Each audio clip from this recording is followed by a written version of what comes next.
Up until now, there has never been a canned option that is not sweet and not carbonated. We want to get into the marketplace and meet folks. We think that's a bit of our secret weapon. If you have an idea or a spark or something like that and you have passion, don't be afraid to take a chance. What's been the proudest moment that you've had? From South Bend to Evansville and everywhere in between, this is Get In, the show focused on the Hoosier State and the incredible stories happening here today. I'm Nate Spengel, founder of Get Indiana, and I will be your host for today's conversation. Today I'm joined by Bryce Morrison, Chief Dad Officer and co-founder of Mom Water. Bryce is an Indiana native with a background in marketing. He co-founded Mom Water with his wife, Jill, after experimenting with the refreshing non-carbonated vodka water during a vacation. They're rooted in Ferdinand, Indiana, which is down in Du Bois County. Mom Water quickly gained traction for its unique flavors, healthier alternative, and unique branding. They've resonated with consumers looking for a cleaner, less sugary alternative to hard seltzers. We're gonna get into how Mom Water came to life and how they've been expanding the family, legitimately with family, and their plans for the future. Bryce, welcome to Get In. Thank you. Appreciate it. Appreciate the invite. Oh man, I'm super pumped. Thanks for making the drive up. So down Ferdinand, for those out there, is just south of Jasper. And I think right off the top, what most people need to know is like, yes, Mom Water, the beverage, ready to drink cocktail that you see, all across the state and the country, is based here in Indiana. That's correct. Like just north of Evansville, south of Jasper, in that little area down there, which is super cool. Like I think at first when someone told me about it, I was like, no way, you're crazy. I've been seeing this everywhere. Like no way it's actually based in Indiana. So it's true. The rumors have been busted. It is true. Mom Water based in Indiana. Yes. We always say we're a stone's throw from Holiday World. Yeah, it's interesting because we really did a poor job of telling people we were from Indiana in the beginning, because our success in Indiana early on was almost being used against us when we were trying to expand to other states, because they would say, well, that's your home state. You're always going to do good in your home state. Our response was, well, no one has any clue that we're actually from Indiana. So, the sales that you're seeing in Indiana, those aren't because they're supporting an Indiana brand, because we legitimately did a terrible job of telling people we were from Indiana. So we just kind of never went back and did a lot of that. You'll start to see a lot more of that this year, I would say, in the coming year. Here we are, yeah, right? Exactly there we go. Right. Well, it's like when I had the founders of Sun King on, I had Clay and Dave, and they were very much like, this is Indianapolis, Indiana. Like this is an Indiana, and like they kind of like were put on the shoulders of the city in a way for the last 15 years, which is awesome. I love those guys. But I do think without even telling the story that you are from Indiana, like you've just crushed it. Yeah. So I want to take it back to the very beginning, because it was almost on accident, right? Like we kind of talked a little bit before we turned the cameras on of just like how crazy, like Mom Water is a 4-year-old brand, 4-year-old idea concept, right? Almost, yeah. The concept was 2020, right? That's I would say technically the concept can be traced all the way back to 2018. By the time we decided to do something with it and say, okay, let's see what we can do, it was January of 2020, but that was right before COVID. And so it took almost a year and a half for us to actually take, concept into the actual marketplace and get sold. So our first case ever was sold in March of 21. So it's not even been 4 years yet since we sold our first case. And that was in Indiana, and then Kentucky came on board. Wait, where was the first place at? Well, it's hard to determine who actually made the last sale, because the only thing that we see is our distributors whenever they sell into a retail store, right? So we're pretty certain it could have been like Bob's Liquors in Ferdinand, Indiana, because we knew the owner, it was there. And hell yeah, Bob. Oh, it's hilarious because the store was actually having to put signs on their door that says, we are out of Mom Water, stop calling. Like because we didn't have near enough, we didn't know what it would do at the time. We're like, well, we got family and friends that are going to support us. Great community, small community. And it sold out in like 8 hours. And then it just kind of, the trend was. What high school does Ferdinand feed into? That is Forest Park. Forest Park. Okay. Yeah. I love that. It's like, yeah, we know we're at least going to get, into this one store, and like, grandma, aunt, uncle, they're going to go and pick up a few cases. So take us back. So 2018 was like kind of the first idea. Correct. Like who decided, we just need a light tasting cocktail here? So this is where all credit goes to my lovely wife, Jill. We were in the Dominican at an all-inclusive. And like anyone else, when you show up to that all-inclusive the first day, what do? They hand you this really beautiful, nice, sugar-filled alcoholic drink. You drink it, tastes great, you're in the environment. Next thing you know, you've had too many of them. You wake up the next morning, you're like, man, what do we do? Like you're in the hot sun all day and you're drinking all this sugar and you're dehydrated. That next morning, Jill, we're walking around the resort. recovering a little bit, and Jill's looking, she finds these big jugs of water and they have fruit in it. And so she tries some and was like, oh my God, this water is phenomenal. What is it? And she asked the bartender, like, it's passion fruit. So these passion fruit water stations were all around the resort. So Jill would drink them and she just kind of fell in love with that. So by the end of the week, she was taking her Yeti. She would fill it up with this passion fruit water. She'd walk up to the bar, ask the bartender, just like, I just want you to put a little vodka in here. I don't want to taste it. I just want to keep drinking this water because it's awesome. And so she did that and noticed like it was great. Like at the end of the day, she was hydrated. She didn't feel bad, no headache. The next morning recovery was a little easier. So when we got home from that trip, we started, all of Jill and all of her friends were drinking. This is 2018, keep in mind, which is when seltzers were just kind of popping off. So they were trying every single seltzer there was. Like if it was out and new, somebody had it at the pool. They all noticed by the end of the day, these same issues. They were bloated. They felt bad. They had a headache. So she kind of looked at me and was like, hey, how do we do that thing I was doing in the Dominican Republic? So, well, I'll see what I can do. So I just went to the store. I got her some flavored vodka. She started taking these little Dasani or Aquafina water bottles. She'd take a little drink out of it. She'd replace it with a little bit of this flavored vodka and was like, hey, this is pretty close. Like this tastes pretty good. And so she started drinking those. All of her friends would see her drinking these water bottles. They knew her better and was like, what are you drinking? We know it's not just water. So she'd like, here, try it. And they really liked it. And so these started popping up everywhere around our house. We drink nothing but water as a family. Just kind of choices. Our kids drink water. We got 3 kids. Laughingly coined the term, they were Jill's landmines because they would be kind of all throughout the house, but you didn't know if it was a real water or one of Jill's. And so inevitably, a kid would maybe grab the wrong one and we'd either catch them first or, a couple times they might have taken a little swig and like, this water's kind of funky because it wasn't super strong. There was just enough where something was off. I kind of looked at Jill, was like, hey, you really need to like do better with marking these up somehow. And so she just grabbed a permanent marker and just wrote mom on all of hers. And, technically we didn't coin the term mom water. It was all Jill's friends. They started calling it Jill's mom water. And so, kudos to her because she was the inspiration, the idea, and she was also the first one that said, we should do this. When she said that, I was like, do what? And she's like, well, we should make this because, my friends all love it. It's solving a problem that we have, which is sessioning, stuff in the hot sun all day and feeling terrible. And it doesn't exist in the marketplace at all. Like they're kind of a pain to make, but she couldn't find like anything that was even close to it. And she's like, and on top of all that, we could call it mom water. And I was like, that all sounds great, but no. It didn't seem feasible for us. Like I assumed we'd have to own a distillery or whatever. And so, it took her about 9 months of convincing. And I think, the day that she finally... She had to convince you for 9 months? Yes. Oh, wow. Because I was just like, I was more thinking at the time, I'm being the realist like Jill. There's a lot that's going to have to go into this. Like we were not financially well off enough to go and start to do all this stuff. And I was like, I didn't see a route to market at all, not knowing. And so what were your jobs at the time? We were both in healthcare to a degree. So Jill on the caregiving side, she was an occupational therapist for a local nursing home in Ferdinand. And she was actually kind of the therapy department lead. She had been there for like 20 years. And then I was with Heart to Heart Hospice at the time. So I was more on the community education, sales and marketing side, if you will. I met with a lot of families and helped grow their local office there in Jasper. And I'd been with them for about 7 years. So healthcare is like definitely not in like the creative marketing, beverage space. We joke that Jill is the inside of the mom water cans. I'm more the outside. So I was always more like creative brain, very left brain, and relationships. Like those building relationships and creativity were my probably 2 strong suits.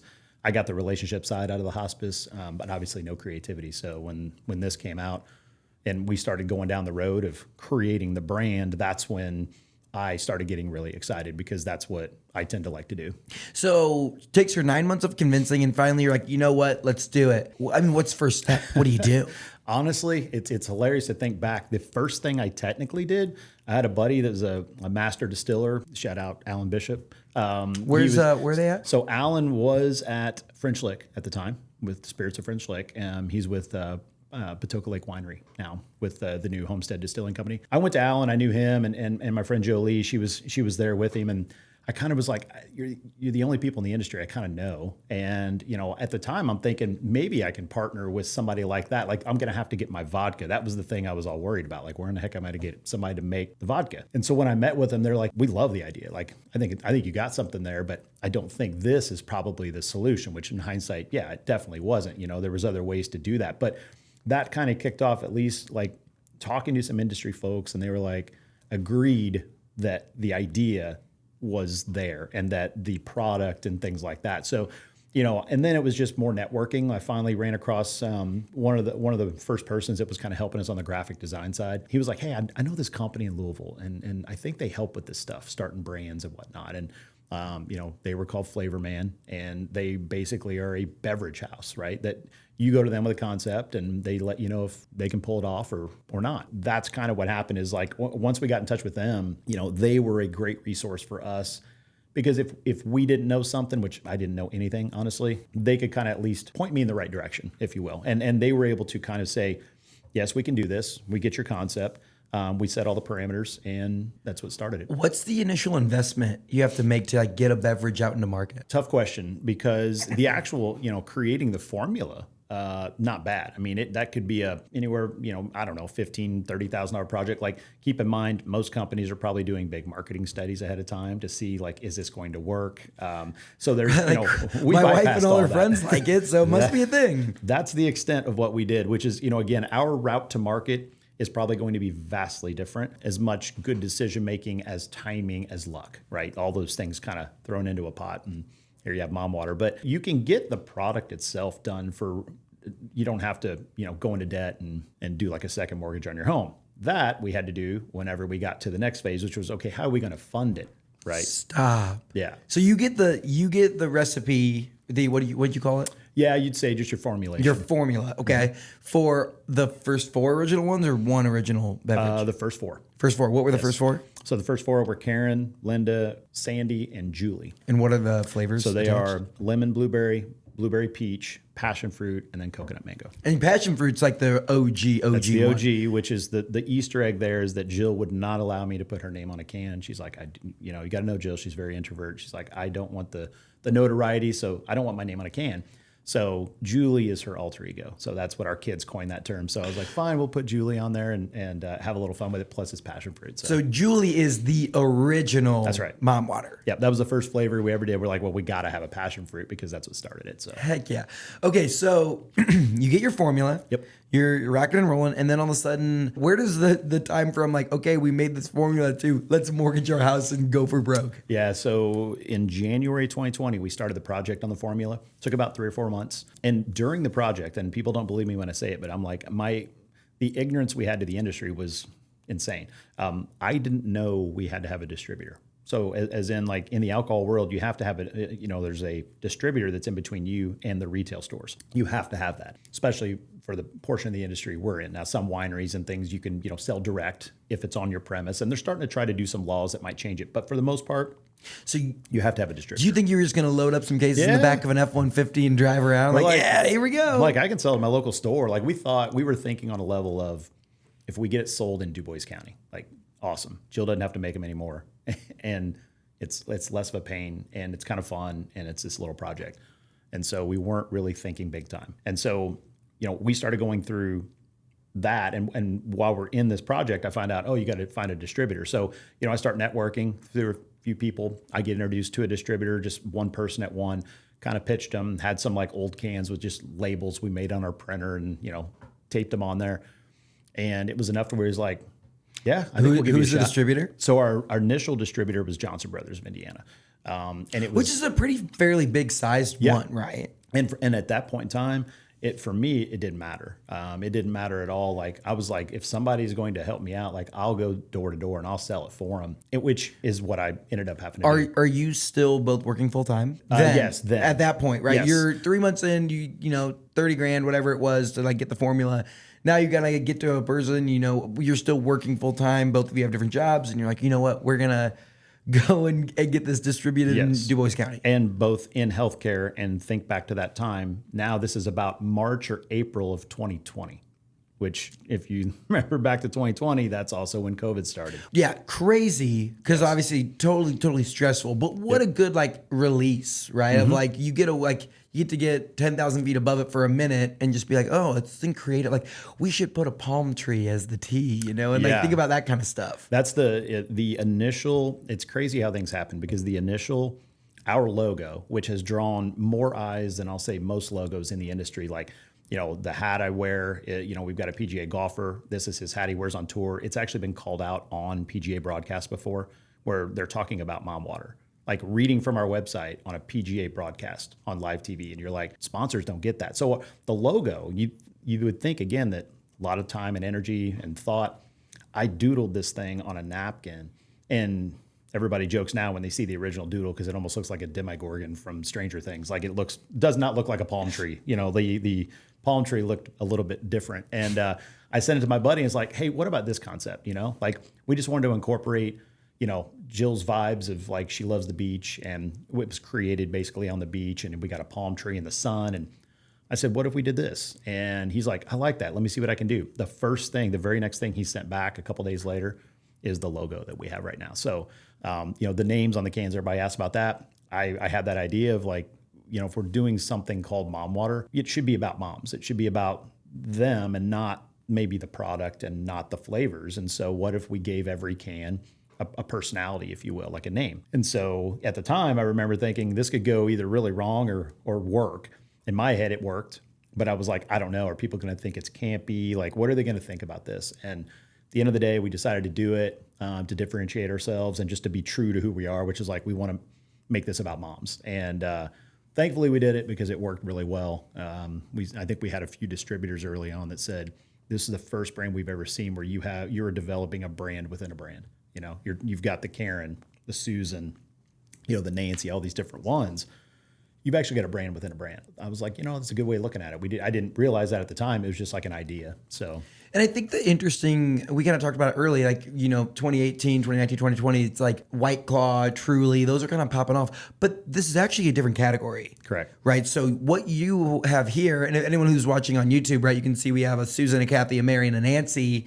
Like, these are not a seltzer. Right. Well, I don't know. Give us a little detail about what category we're in here. Yeah. So there's a big, and this is something we want to try to attempt to continue to help educate the public. Keep in mind, all of these types of products are very new to the market. I mean, you're talking 5-6 years that stuff like this has been around. There are two, if you're in a can, right, you're one of two things.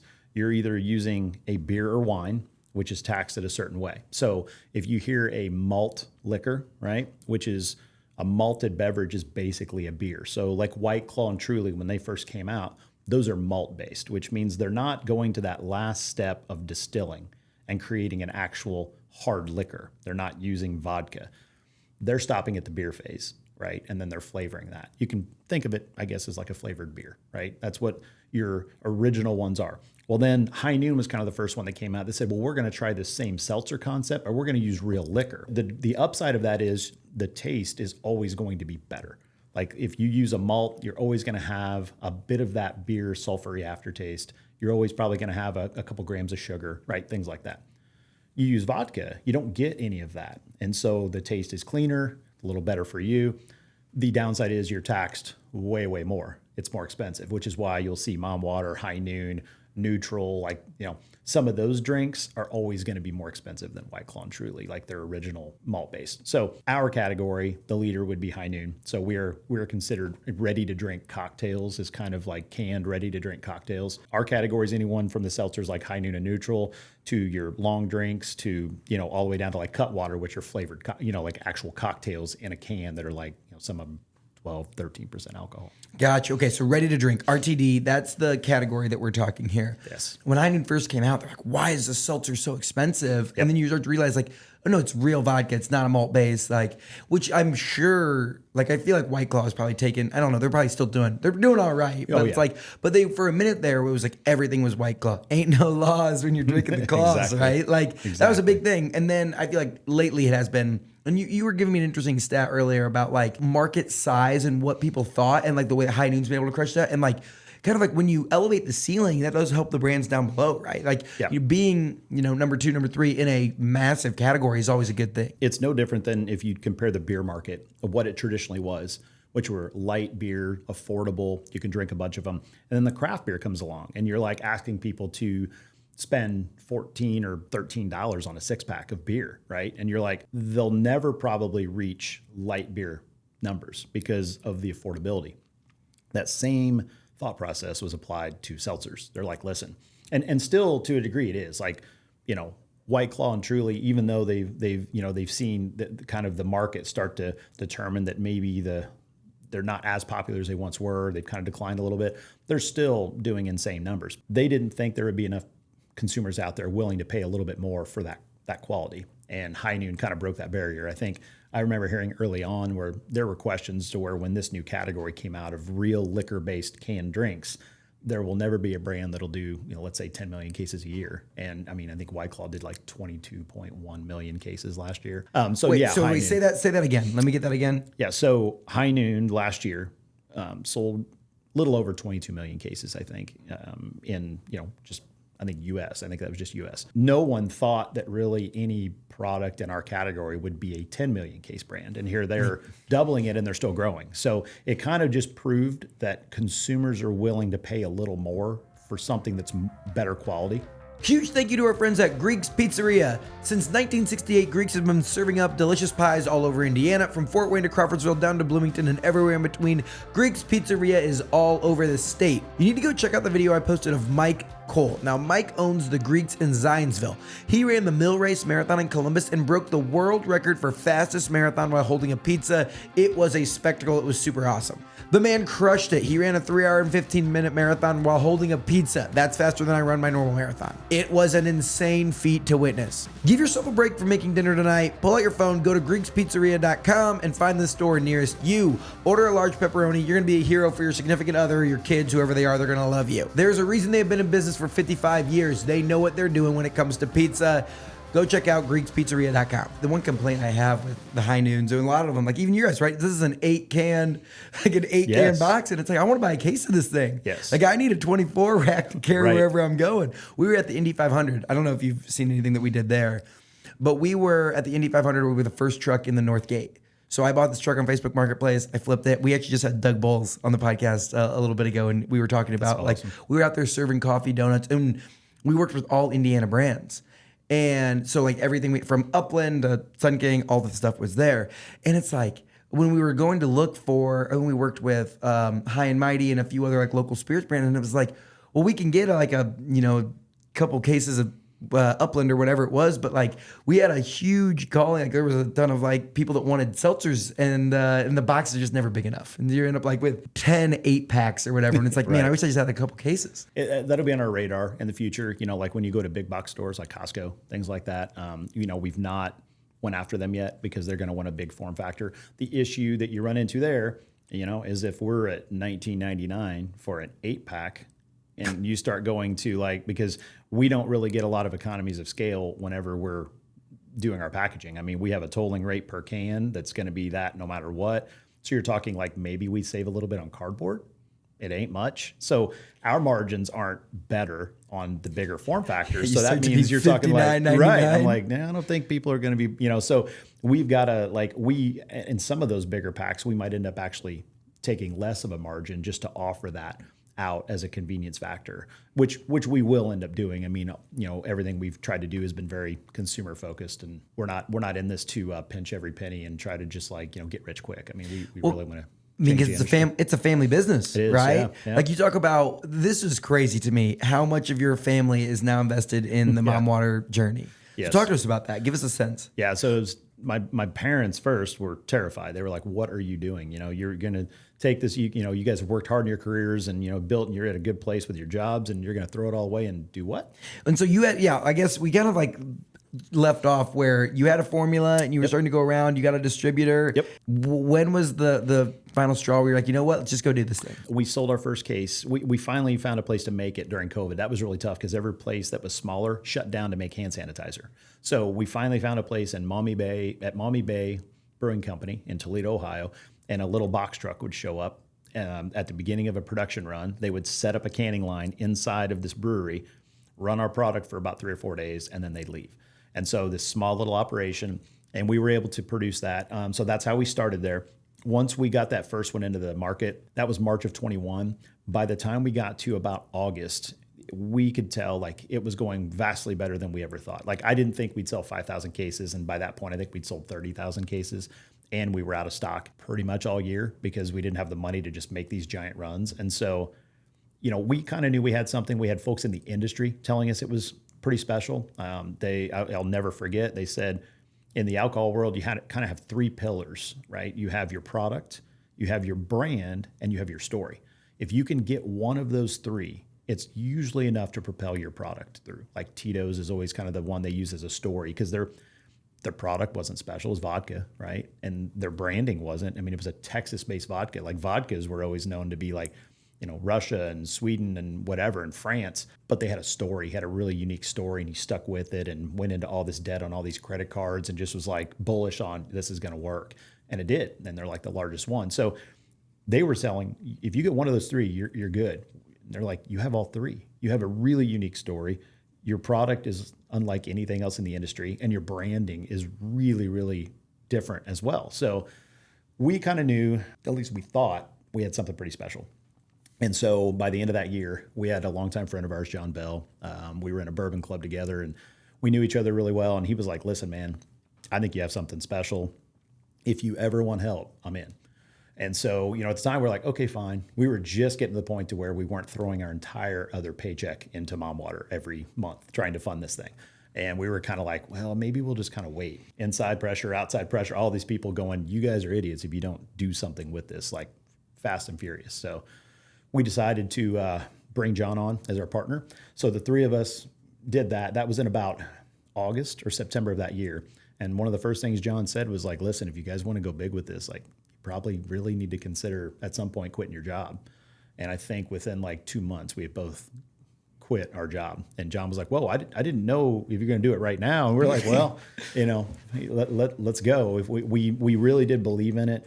During that summer, we had a second mortgage on our house that we had to, that's how we funded it because they were giving out SBA loans during COVID a little bit easier. And so, we were just happy to have some capital infused and to go, okay, now what do we got to do? And our first hire was my sister, Kara. She came on board. And then we just kind of started building it from there. A longtime friend of ours, Jason, he came on to help in the sales side. And, we just started piecing that together. And now, we have, my brother came on board. So my sister and brother are both part of the business. Jill's brother, Adam, is also part of the business. John's son, and it's all, everybody was kind of saying, don't do friends and family. We looked at it differently and said, that's who we trust. We know that they're going to be working with us and as much as for us. And that was just a decision we made, and turns out it was great because that way, like, it created a family culture at Mom Water. So every time we hire someone new, they really, we joke, but it's really not. They're part of the family now, and I think we've backed that up with everything we do. So, and so talk to me about the growth and expansion there, right? So you're sold in Indiana, and then where did you start adding states on, and give us a scale for where you are today? Yeah, we sold in Indiana the first month. Then Kentucky came on a month later. And then that was pretty much what we had that entire year. By the end of the year, we kind of had this distributor up in this local Anheuser-Busch distributor in Toledo, Ohio that emailed me and was like, hey, kind of see your brand out in the market, because I think the samples would run off, out in the marketplace on Fridays after one of our production runs. And he's like, we'd be interested in bringing you on board. And so that kind of spurred us to go into Ohio. And that was with the beer network over there. And it really just kind of took off in Ohio. And by the end of that year, I think we had brought on, I want to say we'd expanded into maybe like 10 to 12 states in that second year. We went from, at the end of our year 1, we were at around 38,000 cases that we sold, which was more than we thought we'd sell in our brand's lifetime. And then year 2, we were in around 400, we sold around 487,000 cases. Last year, we sold around 787,000 cases. So it was a 4X, so year 1, 36, and then a 10X, so started with a 10X, and then a 4X from that, and then a 2X? Yes, and then, because as you get bigger, it's not always, it slows down. This year, we're probably going to finish just maybe just under 1 million cases. There's really not that many. Like we are right now, Mom Water is on the last, I think it was like 12 or 13 week scan, we are the 10th largest brand in our category. There's not many in our category that are doing 1 million cases. There's very few, the big, Surfside is a big one right now on the tea side of things. Teas are really hot. What's that one tea? Well, you got Twisted. Who's it's a malt. besides that one? Who's the other leader? Surfside is number one right Surfside? now. Sun Cruiser is right there with them. That are, that's another one that's doing well. But those are the Surfside is the big one right now. High Noon released their own teas as well. Hoop Tea. That's I another just one, like yeah. the name of that one. I would Hoop agree Tea. with that. I like Hoop Tea. I think They have a cool look. They're like a fun brand. It looks a little fun. Yes, but nothing on Mom Water, right? Yeah. I mean, I just love the brand. It's so unique. Yeah. And as you've been growing, right, you're talking about Dad Water. So Yes. give us a little insight into what that project is. Sure. So Dad Water was never really going to be a thing. We applied for a trademark pretty early, only really to protect Mom Water. We're like, well, somebody's going to do this thing, and so let's protect it.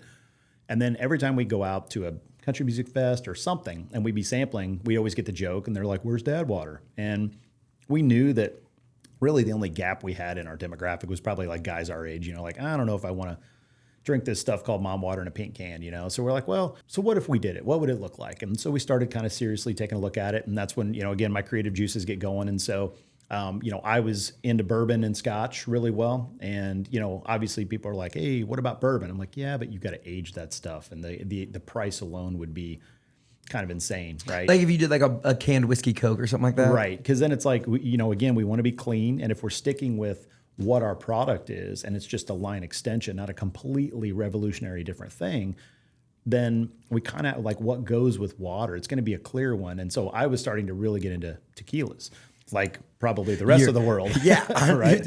This is like peak COVID. You're like, oh yeah, you know what? Yeah. I got a new hobby, sweetheart. It's tequila. Yeah. She's probably like, you're an idiot, because I had like hundreds of bottles. I got this major bourbon collection I've been working on for like 10 years. And then I got into scotch. And then all of a sudden I'm starting to like sneak some tequilas in. So that was the original thing, was like, well, we should try something with tequila, because no one's really done much with it. But there's a yearning for people wanting to, like the younger generation really likes tequila. It's kind of one of the cleaner type, of liquors that you're going to drink. And so we started experimenting with it. Like, I think we have an idea. And then the branding side came in. We're like, well, to tie it in, they obviously have to have names for each one.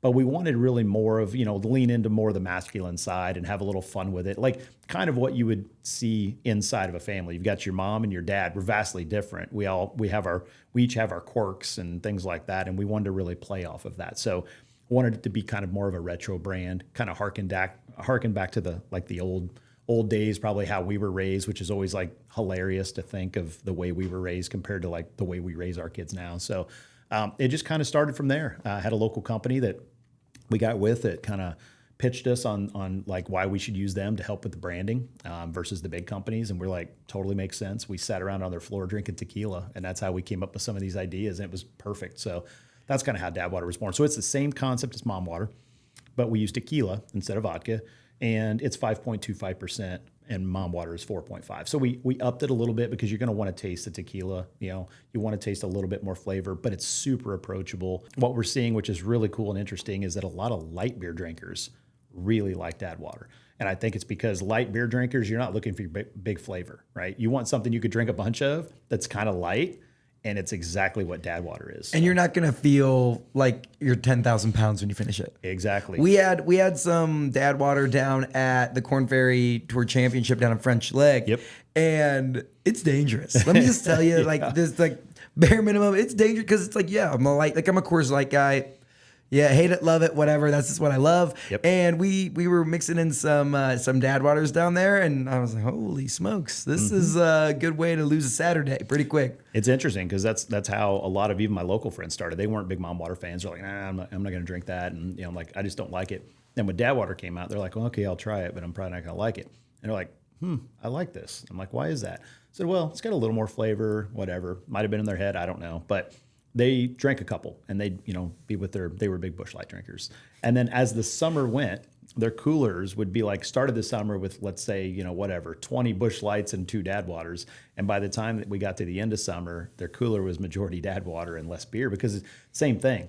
It accomplished the same thing, which is light flavor. It's not overwhelming, but you feel vastly better after drinking something like Dad Water, because that carbonation doesn't swell you up, and you actually are drinking water. I mean, it is water in a can. It's not dehydrating you. So it was almost out of necessity. They were like, give me one of those dad waters again. Yeah, so. I'll try one. Yeah, I'm just supporting you. I'm supporting my friend. They didn't want to like it, I don't think. So talk to me. So, what's your biggest state? Like, what state do you sell the most in? So right now it's neck and neck every month between Ohio and Florida. Ohio, because we just got the right distributor partner at the right time. They understood it. They got it to market, got us everywhere, and it just went great. Florida was okay year one. It's such a big state and it's so hard to succeed in.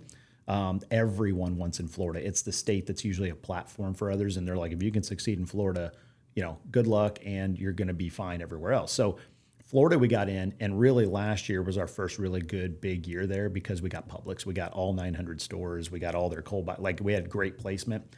And so once we got them, it really boosted up. And so Florida, we're actually right now in the state of Florida, we're the number 3 RTD brand in that state. So the only ones that are ahead of us are High Noon and Neutral. Heck yeah. So, yeah, it's pretty crazy. I'm going to say this is concerning. This data ticks me off. It ticks me off because Mom Water's based here in Indiana, and we're not, are we close to the top state?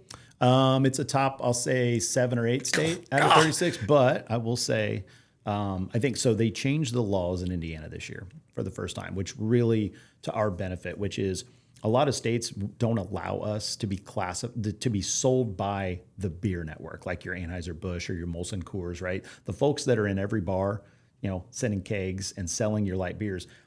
In some states, we weren't allowed to be sold by that network. They classified us as a spirit, which means we had to go to the folks that are selling nothing but Jim Beam, Jack Daniels, and fine wine, which we are vastly different. We're in a can, we're small margin. So they changed that law this year in July. And so now actually in Indiana going into next year for the first time, we will be sold by the beer network.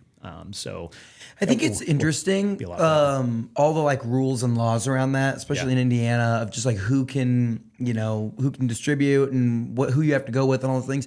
And the one interesting thing that I see that I'm sure there's been a huge change over the past, let's say 10 years. We'll give it the, beginning of seltzer is storage space. Yeah. When you think about where you used to have just bottles and maybe cans of beer, now it's you have to get rid of some of that to make room for the High Noons and the White Claws and the Mom Waters and all this. And every year it's more and more. So it's going to get really, really competitive. It probably already is super competitive to fight for the little tiny sliver of the walk-in cooler or whatever it is. It is the Wild West. If you think of a store, your local liquor store, your local grocery store that has the ability to sell liquor, think of them as a real estate agency or a state, and you walk in, the RTD space that we are being sold in is the most competitive one, because right now pretty much the entire industry is actually kind of flat. As if anything, it's going down. There are less people drinking today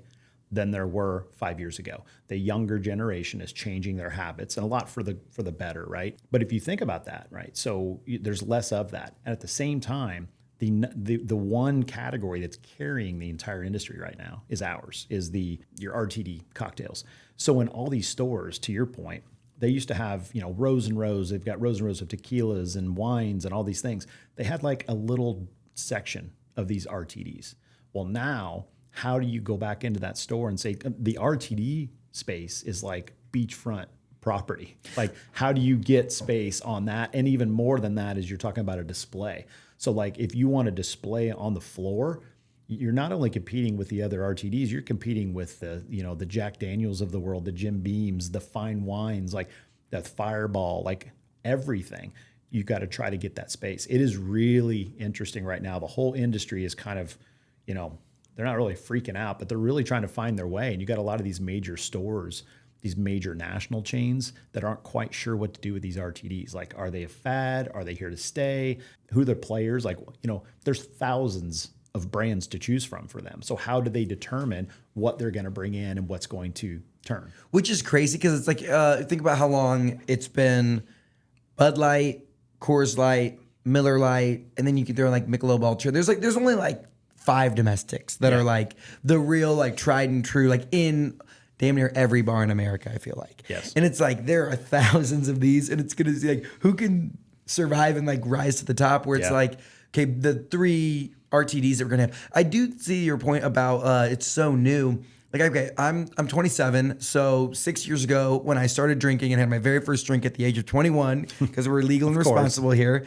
I feel like when you walk through the store, like, I feel like who was the first, like, ready to, like, was it like a Jack Daniel's hard punch or something? Like, something like that. Yeah, probably like one of the down home punches, or, like Mike's Hard Lemonade. You might be able to consider that, but like, really. Four Loko. I was going to say, yeah, Four Loko. Because White Claw had been around for several years before they really popped off. And No again, way. That was, like, they just kind of faltered around, and the brand didn't start in 2018. That's just when it really went wild. And then all of a sudden people are like, so I want to drink beer, but I don't like the taste of beer. JC Hart Company is your answer to navigating the apartment rental journey. With almost 50 years of creating enjoyable living experiences in Indiana, you'll be sure to find your new home sweet home. You're going to find 30 communities in the best areas Indiana has to offer. Hamilton County, downtown Indy, Bloomington, just to name a few, along with 5 brand new luxury communities. Visit homeisjchart.com/Nate to find their list of locations and reach out to one of their many dedicated leasing agents for a personalized tour. Tell them Nate sent you, and they're going to take good care of you. Looking for a career in property management? You'll also find a list of open positions on their website, along with all the reasons why JC Hart is named one of Indiana's best places to work. Want a sneak peek into life as a JC Hart resident or associate? Be sure to check them out on Instagram at homeisjchart or visit homeisjchart.com/Nate. One more time, home is JC Hart. I wonder who or what like sparked their rapid growth. Because like for that one, or maybe for those like 2 or 3 years, it was just like everywhere. And I don't know, it'd be a good marketing site. I don't think I know the answer, but it definitely was. And it was probably to a degree. Like I said, once someone came up with the idea and they put it out there, all of a sudden people had a choice. They're like, well, I can drink beer, or I can drink this other thing that gives me beer vibes, but it doesn't taste like beer. Turns out there's a lot of people that like that. Mm-hmm. We're betting on that for us. And that's what we're seeing in the market, is that our product is so different and unique that I still think it might still be 2 to 3 years ahead of its time for the industry, even being mass ready for it. We've had the success because up until now, there has never been a canned option in the alcohol world that is not sweet and not carbonated. Like, didn't exist, right? So you've had cocktails. They would maybe be not carbonated, but they were sweet. They had a lot of sugar. Then you'd have seltzers. Well, they were not sweet, but they were carbonated. We're the only ones that, if you don't like anything sweet, artificial sweetener and all that, and you also aren't a big fan of carbonation, Mom Water's pretty much your choice. Well, I think at this point he's describing it. I think we might need to break into one. Oh yeah. Are you game on? What's your favorite of what we have here? I mean, I got to say Kathy. It's my mom. Okay, I love that. All right, we can toss me to Susan. That was my mom's name. There you go. Come on. All right, so I'm rocking a little strawberry kiwi here. What do we got? I got blackberry lime. All right, so Susan's the strawberry kiwi. Kathy's the blackberry lime. How did you end up choosing, and how did your mom get on a can? Yeah, so the initial ones that we did, we Cheers. didn't put much. Yeah, cheers. We didn't put much thought into the original ones. Oh, that's good. That's silly. It's usually like their first words are, "Wow, this is dangerous." I'm like, yeah, dangerously good. We'll say that. Yeah, dangerous, because we'll get into that in a little bit. Exactly. But so when we started, the first 4 names, Linda was legitimately from a YouTube video. If you've ever seen the YouTube, the Listen Linda video. Listen, right? Linda. All right. So we were watching that video and I'm like, perfect mom moment. That should probably be a name. Julie was Jill's alter ego.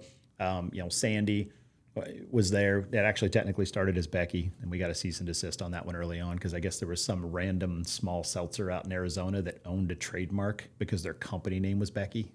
Strange. So we changed Becky to Sandy. Yeah, we'll see how that's working out for them now. Yeah. Biggest mistake of your life. And then Karen, nobody believes me, but if you think back to when we did the project, January 2020, that meme really didn't pop off until like 3 or 4 months later. We were right in the middle of this whole thing, and all of a sudden this Karen meme starts happening, and we're like, oh man, I don't know, do we want this? But we had no money left. We already had our labels and everything else. So I'm like, we're rolling with it. We'll just try to be nice to them. So we ran with Karen. It was just, we completely just pulled it out of thin air. It just sounded like a fun name. The next 2 that came out were Susan and Nancy. And those were voted on by our community. So we put out a social post, like what names should be the next 2 or something. And then going into our most recent ones, we're getting into naming them after our parents. We want to put a little personal touch on it. We're very, we love that. We love the family part of the business and just kind of sharing that with our community. So Mary is our partner John's mom.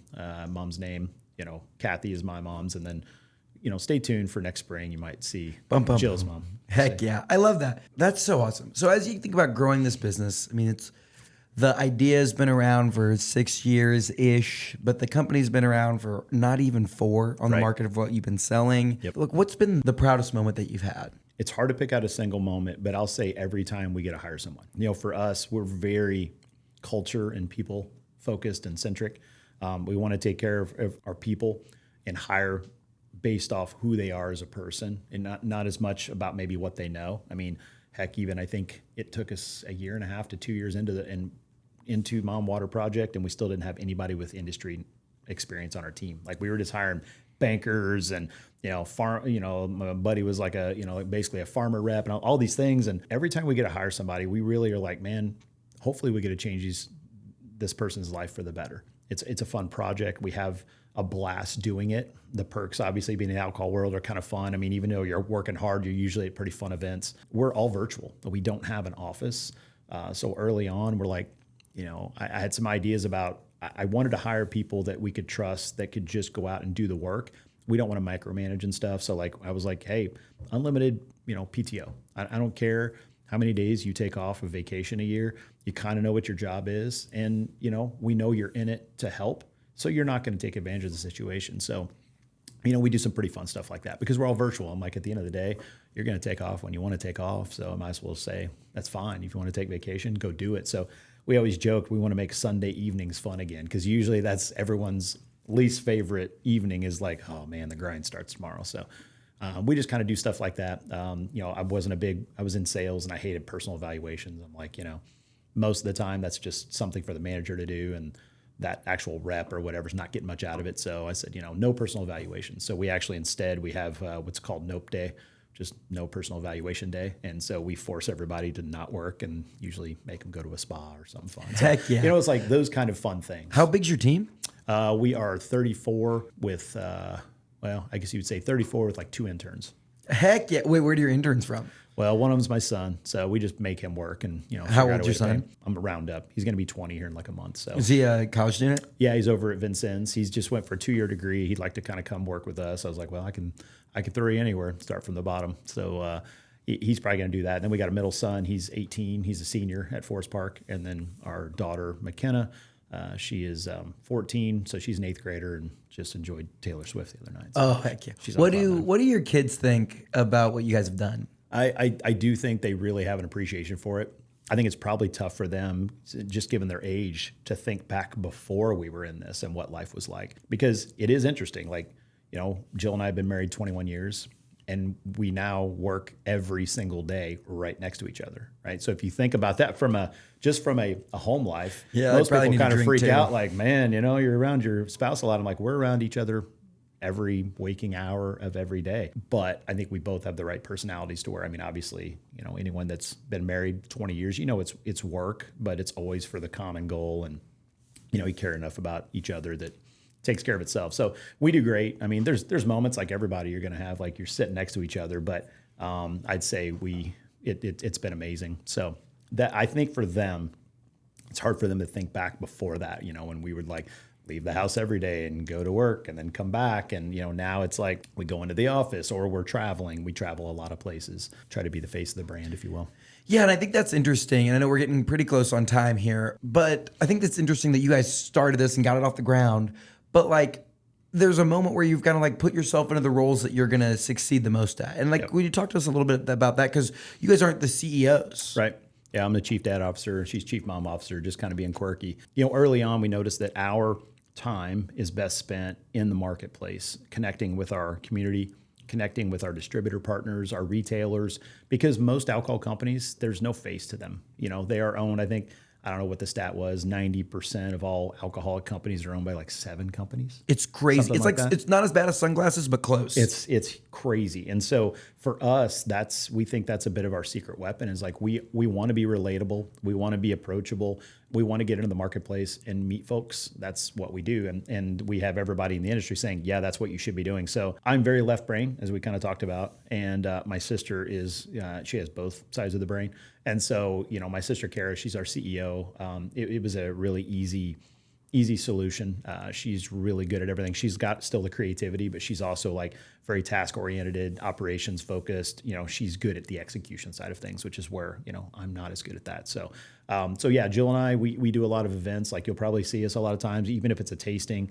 As owners, we think like being connected into that, it helps us stay connected to the brand and what people are saying. And it also helps us kind of focus and energizes us, I guess, to a degree. So yeah, I love that. And I think there's a really interesting stat you got to share about your sister, please, or a little interesting fun fact about your sister. Well, yeah, because everybody's like, oh, your mom water. And we never wanted to promote. It was kind of a struggle. We get in, we're like the alcohol world. I mean, a lot of people struggle with that. We don't want to promote anything negative on the alcohol side or get people in trouble. But we always kind of joke. We're like, hey, our CEO doesn't drink. Like my sister, she's actually she has her pastoral license, or she's an ordained minister. So we kind of joke, and I'm like, well, that's perfect, because we don't want everybody that's just all about the brand. Like we want to encompass everybody. We're having fun with the brand, and we hope to be able to just like change people's lives for the better, through charity and things like that. Like that's our big goal. So yeah. The CEO of Mom Water is an ordained minister that does not drink. Mm-hmm.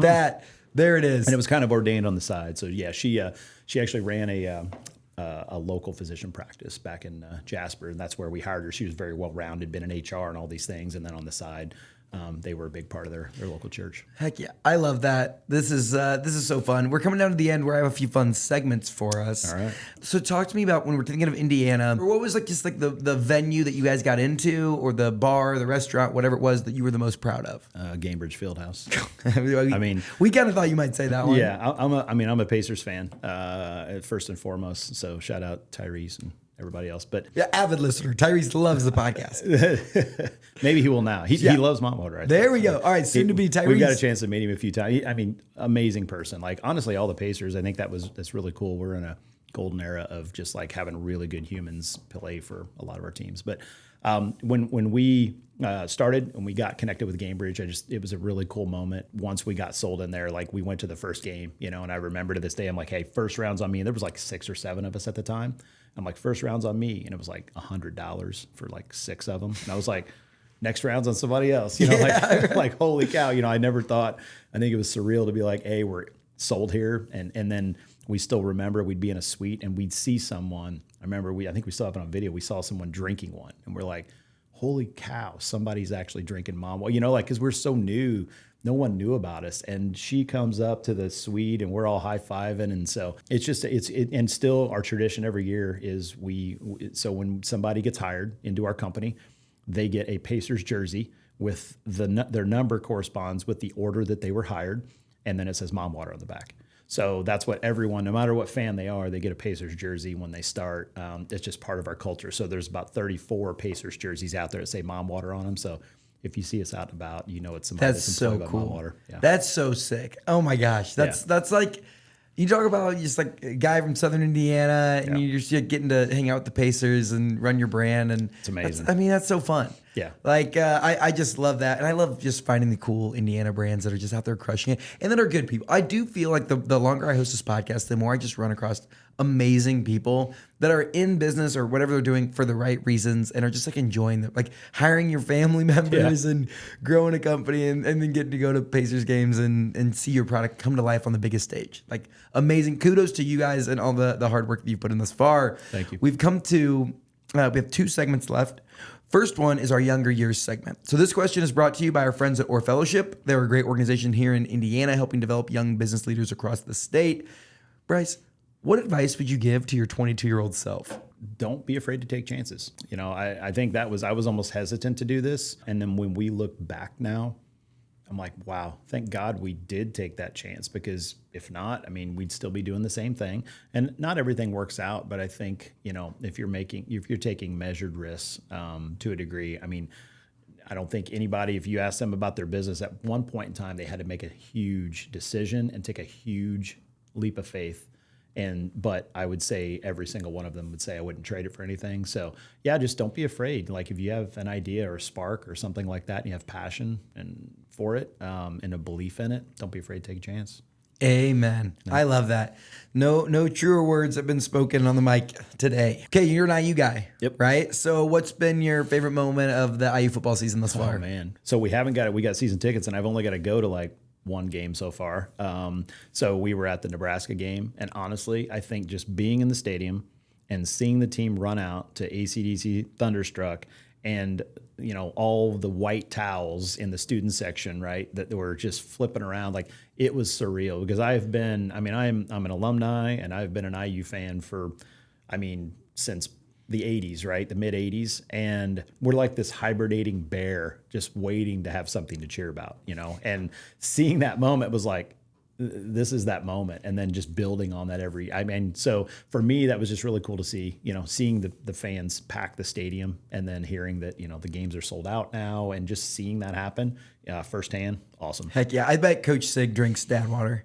He seems like a dad water guy, no nonsense For sure. guy. Yeah, right. And they do sell mom water in the stadium now too, because we are partners with IU. So heck yeah. So next time, if you're, how many home games do we have left? Michigan and. So we will be tailgating at Michigan. So if you are a Mom Water fan okay, and you're going to the Michigan game, we're going to be tailgating there with IU. Are you bringing the she shed? We are. Okay, tell me about the she shed. I got to know about this thing. So it's a 30-foot Airstream. We decided we wanted something to set up for a bigger activation at like country music concerts and stuff. So we bought this 2005 Airstream, had a local company in Kentucky that completely redid it. And now it's basically a mobile. We call it the she shed. It's like a man cave, but for the females. It's all pretty bougie. It's got a pink disco ball, and it's all pink and gold and white. We'll get the overlay and like the graphic and everything. It's sick. Yeah. How do we get that thing to the Indy 500? It still sits in my driveway, so I'm the one that usually tows it everywhere. So Doug, we just got to find the Doug, time. when you see this, May, we're gonna bring the she shed to the Indy 500 and do it big up there. It goes over well. Oh yeah, I love that. What was your go-to drink in college? If I'm at IU, I was drinking Long Island iced teas out of the pitcher for $4.75 each. I think is what they were. You go to Kilroy's, I think is where it was Kilroy's that had them. But so I would honestly, I'm like a garbage disposal. I would try anything. Like the people that were like, "Wait, you're the one that would do like a cement mixer shot?" I'm like, "Yeah, it's me." Yeah. Now I have like a clean, refreshing water. Yeah. This is probably why now it's I got to make up for lost time of drinking cleaner. But no, I'd try about anything. I really would Long Island's at Kilroy's. There we go. Talking about mom water, talking about dad water. We want to talk just about moms and dads. What's the best piece of advice your mom or dad gave you? Raising us the right way, like being hard on us enough, because I think, maybe that's what it was basically saying, our jobs are to make sure that, you are, contributing to society in a positive way. That's our job as a parent. And so we're going to be tough on you, but at the same time, like it's going we're trying to think long term. It's not the short term, easy fix stuff. And so, instilling that in me was a huge deal. They're both teachers, so bringing up a lot of people, just instilling the right values, and they'd always say, maybe that's, why they were always like, treat women right. And, Dad was always, we're old school in that way of, open the car door on a date and just things like that I think just being raised in a certain way to kind of honor and respect others was probably the best thing. I love that. I actually learned from my grandma early on that it's not a date if you don't pick them up and pay for dinner. Yep. Two things, right? So there's a little word for the wise out there. Yeah. Okay, we're doing the lightning round now, where we're going to have 3 questions, kind of pretty fast paced. You can expand upon them just a little bit. So what's something the world needs to know about Indiana? We are kind-hearted, open folks, like good Midwest values. Heck yeah, love that. This is the one. If you get to get the stage to give whoever or whatever a shout out, what is a hidden gem in Indiana? Patoka Lake Winery. I kind of gave them a little bit of shout out earlier. They're going to have some really cool stuff coming from they're a brand new distiller. It's called Old Homestead. They're building, they've got an awesome winery along with a brewery, along with a distillery. Like it is a pretty cool operation down there that they've got going, really cool places to stay. And it's kind of like, the unknown, because they just really kind of got on the radar with that. Their master distiller, Alan's going to be amazing. He's almost like, I would say nationally renowned for what he does. Very unique stuff. So that's a pretty good one. Patoka Lake's just south of Jasper, right? But yeah, it's in that area. It's not too far away, about 25 minutes from Patoka Lake, close to French Winery. Lake. Patoka Lake Winery. Check it out. It's on the list. Final question, Bryce. Who is a Hoosier that we need to keep on our radar? Someone who's doing big things. Long Drink, which a lot of people are familiar with. Their CEO, Evan, friend of ours, he's from Jasper. So I got to give Long Drink a shout out because they also have Du Bois County, Indiana roots. Wait, Little what? known fact. Wait, Evan is the same Evan that also ran the Odyssey, right? Boom. Yeah, this guy, and then now he went either Florida or New York or something. Yeah, I think he's got a splits time. I think New York and Miami. Wait, but he's from Jasper? He's from Du Bois County, from Jasper, Indiana. How did you get connected with him? One of our friends early on said, "I just think it's so cool that I now know 2 owners of 2 big alcohol brands," and we're like, "Who's the other one that you know?" They're like, "Long Drink." I'm like, "Well, how do you know that?" He's like, "Well, I graduated with him. He's from Jasper." I was like, "What are you talking about?" So yeah, he's a co-founder and he's their current CEO. He was kind of coordinated everything and got the folks from Finland that were involved because it's a Finnish drink, and got them to come over, and then kind of got like, I think they got Miles Teller and Ricky Fowler and a few other celebrities involved. So you're saying the leadership within Mom Water and within Long Drink both originated from Du Bois County, Indiana. 2 top 10 brands in our category. How's that? That's legendary. I knew that Jasper and I knew that Du Bois County had a ton of entrepreneurship roots, but that just proves it. Yes. Very innovative things happening out of Southern Indiana. Let's go. That's sick. I did not know that one. I know it's big. That's a lot of fun. people don't. Yeah, that's sweet. That's gonna be a good one. Bryce, thank you so much for coming on today. Absolutely. It was awesome learning about your journey, and I hope that those out there that listen, like, really do a better job of embracing y'all as a Hoosier company. I think that for me, it's like disheartening a little bit that we wouldn't be in a top number 1 state. We're supporting our own brands. Hate to see, especially Ohio beating us. I know. Ugh. It won't be for long. Yeah, not for long. But I think long. telling the story and like really just, embracing you guys the way we've embraced all these there's a lot of other brands that are maybe don't even have as big of reach as you all. So I just want to say, if you're out there, go buy some Mom Water, go buy some Dad Water at any of your local liquor stores. Where are all the places in Indiana we can find it? Yeah, we're pretty much everywhere. Easiest way, go to one of our websites. We've got a store locator on there. But I mean, like, Target, we're a top 8 brand, I think, Target National. Like, we're, it's a very Target It's brand. very Target. That's what their buyer said. This was made for Target. I said, yeah, probably. So Walmart, Target, Meijer, Kroger. We're pretty much all over. Big Red Liquors. If you don't have one of those in your neighborhood, I don't know what to tell you. Yeah. Amazing. If you're at a bar, ask for some Mom Water, right? Yes. Maybe they'll get them brought in. That's the way we can really make an impact there. It's like, hey, get some Mom Water in here. Absolutely. We appreciate you and all you're doing. And just an amazing story of entrepreneurship, innovation, creativity in Indiana. And I'm excited to see what the next year has to show. Hey, thanks. We are too, and we appreciate the opportunity always to meet folks and tell our story. Final thing, if you're watching, you're going to see me in this awesome quarter zip supporting supporting Mom Water. You can buy them on their website, or maybe there may be some at some golf shops early 25. You never know. So just keep your eyes open there. Yep. Anyway, appreciate it, Bryce. Absolutely. Thank you for listening to this episode of Get In. If you liked what you heard, make sure you leave us a review wherever you listen to podcasts. This show was made possible by our friends up at Sweetwater. Whether you're trying to start your own podcast or looking to take your show to the next level, make sure you check out sweetwater.com for all your creator needs. If you want exclusive behind-the-scenes content on all things Indiana, make sure you follow me on Instagram and TikTok at Nate Spangle. Thank you for being part of what makes the Hoosier State so amazing. We'll see you next week here on Get In.